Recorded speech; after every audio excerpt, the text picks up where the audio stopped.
Hello everyone, কেমন আছো তোমরা সবাই? আশা করছি সবাই খুব ভালো আছো আর আমিও খুব ভালো আছি। তো চলে এলাম আবার তোমাদের সাথে আরও একটা নতুন ভিডিও নিয়ে আফটার লং টাইম। বেশ অনেক দিন হয়ে গেল যে তোমাদের সাথে কোনো ভিডিও শেয়ার করা হয় না। তো আজকে আমি আমার ব্রেকফাস্ট দিয়ে তোমাদের সাথে ভিডিওটা শুরু করছি।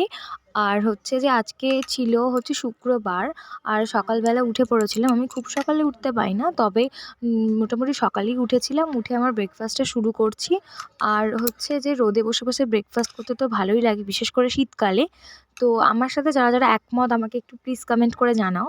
এখানে আমি রোদ খাচ্ছিলাম আর আমি ব্রেকফাস্ট করছিলাম। ব্রেকফাস্টে কী নিয়েছিলাম চলো তোমাদের সাথে শেয়ার করি। এখানে নিয়েছিলাম আমি আমার একটা ডিটক্স ড্রিঙ্ক, যেটাতে আদা এবং হলুদ ছিল, সাথে নিয়েছিলাম কিছু বাদাম, আর নিয়েছিলাম হচ্ছে আমি একটা আপেল।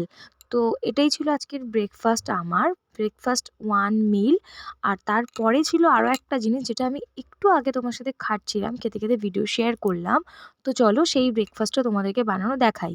একদম ইজি ওয়েতে বানাবে, আর ভীষণ একটা হেলদি আর সুপার টেস্টি খেতে লাগে, মানে ভীষণই সুন্দর। তো প্রথমে আমি আপেলটাকে পিল অফ করে নিয়েছি, নিয়ে এবার ওটাকে ছোটো ছোটো করে কেটেছি, নিয়ে ওর মধ্যে সামান্য একটু টক দই দেবে, খুব বেশি দেবে না, তাহলে টক দইয়ের টক ফ্লেভারটা বেশি থাকবে, আপেলের মিষ্টত্বটা পাবে না। আর যদি খুব বেশি টক দই দিয়ে দাও, তাহলে তোমাকে ওর মধ্যে একটু মধু অ্যাড করতে হবে, না হলে ঠিক টেস্ট হবে না।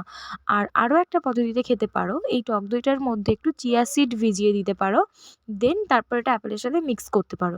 এখানে চাইলেই তোমরা বেদানা ইউজ করতে পারো, বাট আমি করিনি। তারপর আর কি, তারপর চলে গেলাম রান্নার কাজে।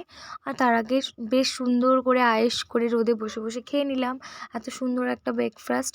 তোমরা অনেকেই ট্রাই করতে পারো এটা, যারা বিশেষ করে ওয়েট লস করছো তাদের জন্য তো ভীষণই ভালো। যেটা আমি খেয়ে থাকি, আমার খুবই ভালো লাগে এই অ্যাপেলের সাথে হচ্ছে দই দিয়ে এটা খেতে। তারপর চলে গেছিলাম আমি রান্নার জোগাড়ে। আজকে রান্না করব আমাদের বাড়ির বাগানের ওলকপি তুলেছিলাম, ওলকপি দিয়ে তেলাপিয়া মাছের ঝোল। আর এই মাছটা আমাদের বাড়িতে খুব একটা আনা হয় না, কিন্তু আমার এটা ভীষণ ভালো লাগে খেতে, কিন্তু আনে না, জানি না কেন। অনেকে প্রবলেমের কথা বলে, সেজন্য আনে না। আর বানিয়েছিলাম আমি ওলকপি পাতা বাটা, দারুণ সুপার টেস্টি লাগে, জানো তো গাইস। Tata, bye bye.